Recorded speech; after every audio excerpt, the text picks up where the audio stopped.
Rain threatened the horizon that morning, casting the small town in a pale gray light.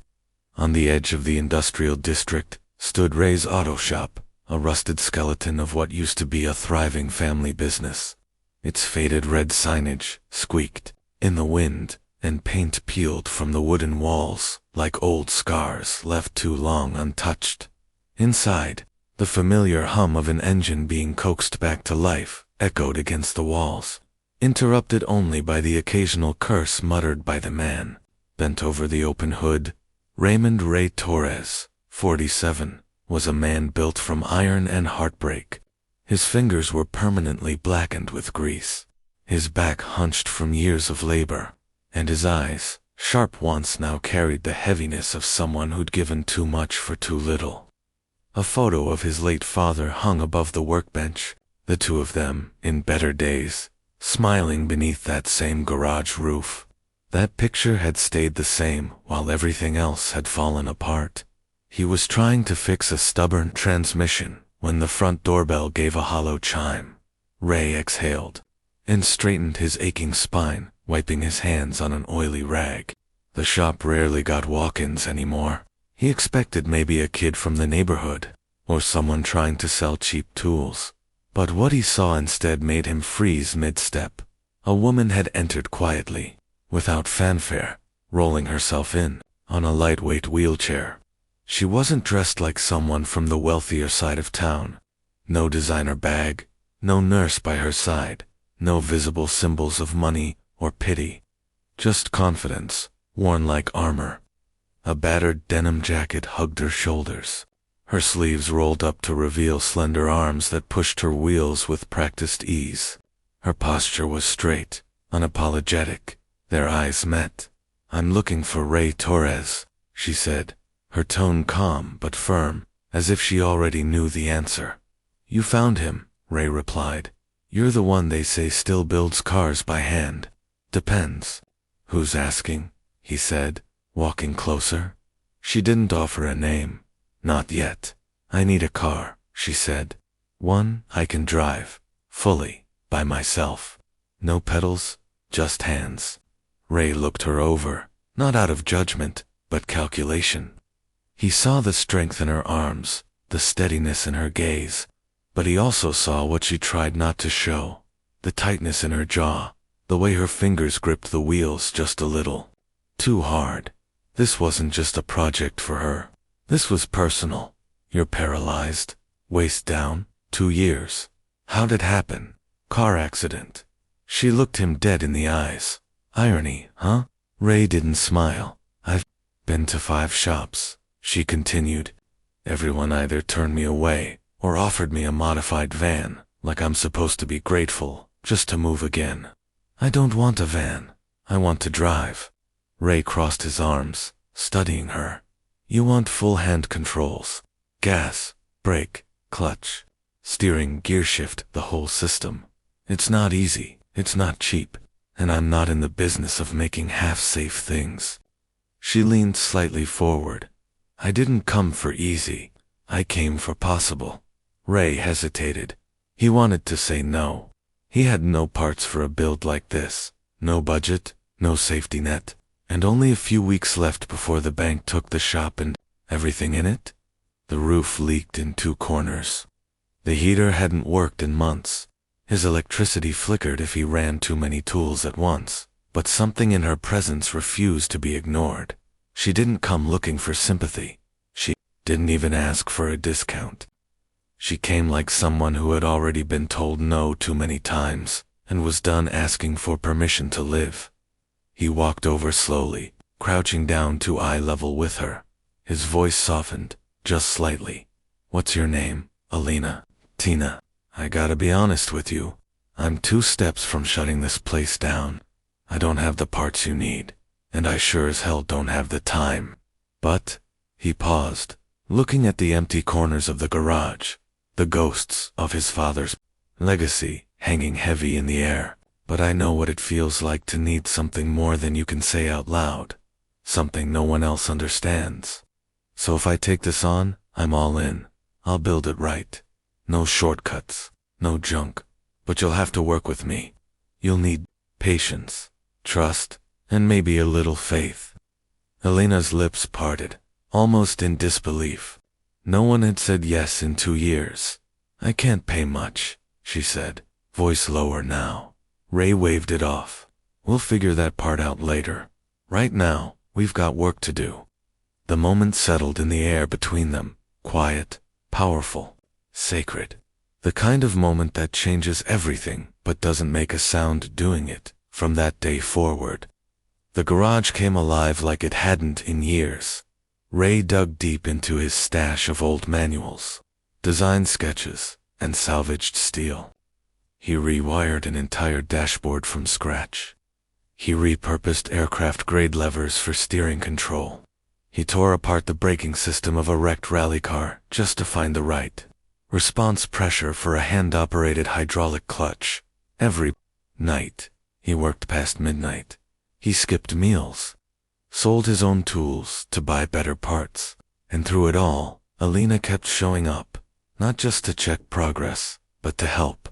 She handed him wrenches, helped him measure clearance angles, offered insight from her physical therapy experience to adjust seat ergonomics, and sometimes, late at night, they'd sit on the floor of the garage in silence, just two people building something neither of them had ever dared hope for. What had started as a car slowly became something more. It became hope, and neither of them knew it yet. But this build would not just save a life, it would save everything. The storm that had threatened for days finally broke just after sunset. Rain lashed against the windows of Ray's auto shop, turning the cracked pavement outside into shimmering pools of silver. Inside, the garage lights flickered once before, humming to life, casting a warm yellow glow over what stood at the center of the space. The car, it wasn't flashy. It wasn't meant to be. It was sleek, matte black with a low chassis designed to allow seamless wheelchair access. The custom hand control system sat elegantly within reach. Every button, every lever, calibrated down to the millimeter. The modified driver's seat rotated and extended outward to accommodate a smooth transfer. Even the steering wheel had been reshaped, wrapped in fine leather, responsive to the gentlest touch. But beyond the mechanics, it radiated something more. It was freedom, shaped in metal. Ray stood beside it, arms folded, rain dripping from his hair, his eyes red from lack of sleep. He hadn't slept properly in over a week.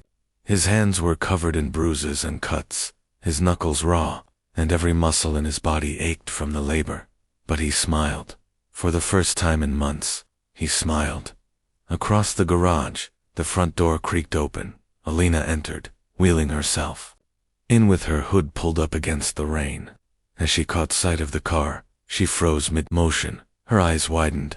Her breath caught in her throat. She wheeled slowly toward it, as if approaching something sacred. Ray spoke softly, barely louder than the rain. She's ready. Elena circled the vehicle in silence. Her fingers ran over the custom controls, the elegant design, the polished dashboard. Her eyes filled with tears. Before she could stop them, she turned toward him. You actually did it. Ray gave a soft chuckle. I told you I would. With a deep breath, Elena positioned her chair beside the driver's side. Ray instinctively stepped in to help, but she raised a hand. I've got it. She locked her wheels, shifted her weight, and with a strength that defied her frame, lifted herself from the chair and into the custom seat. The system adjusted perfectly. The interior lighting flicked on, and the voice assistant greeted her by name. She laughed, a short, surprised sound, like someone remembering joy for the first time in years. Her hands trembled as she reached for the ignition button. The engine roared to life low, smooth, powerful. The sound echoed through the garage like a heartbeat. Ray swallowed hard. Elena eased her hands onto the custom throttle and brake levers. With a soft movement, the car rolled forward, out into the rain. She steered carefully at first, making slow, precise loops around the lot, growing more confident with each second. Then something shifted. She pressed down gently, and the car surged forward with grace and power. The water from the pavement splashed beneath the tires. The wind rushed against the windshield. And for the first time in 2 years, Alina was driving, not surviving. Driving. She parked the car and opened the door slowly, staring straight ahead for a long moment before speaking. "I don't have words for what you've done," she said quietly. "You didn't just build a machine. You gave me back a piece of myself I thought I lost forever." Ray shook his head. "You gave me something too." She looked at him. "I was done, Alina. This shop, it was dying. I was done fighting. But you walked in here with nothing but a voice and a dream, and you reminded me what this place was built for. My father used to say, we fix what no one else can touch. I forgot that. You brought it back." There was a pause. Then Alina's expression shifted from gratitude to something more serious. She reached into her jacket and pulled out a thin envelope. Inside it, a neatly folded contract and a check that Ray didn't even glance at yet. "I need to tell you something," she said, "and I need you to believe me." She paused, then added, "My name isn't just Alina, it's Alina Voss." Ray blinked. Voss, like yes, Voss, Mobility Group, founder, CEO. Ray felt the air leave his lungs. He staggered back, a step, eyes locked on hers. "I didn't tell you because I wanted to see who you really were. Not what you'd do for a billionaire, but what you'd do for a human being in need. And you passed every test I didn't even know I was giving." He finally looked down at the check. His hand shook. It had 7 digits. Alina stepped out of the car and faced him, her voice steady. "You're not losing this garage.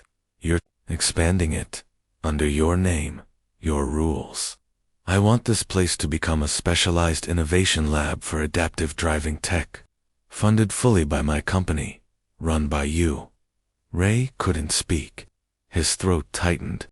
The lights of the garage blurred as his eyes welled. "You don't owe me anything," she added gently, "but I owe you everything." Ray looked at her, the woman who came in as a stranger with a broken body and left as a savior with an unshakable will. He dropped the wrench from his hand and whispered, almost to himself, "Dad, we're gonna be okay."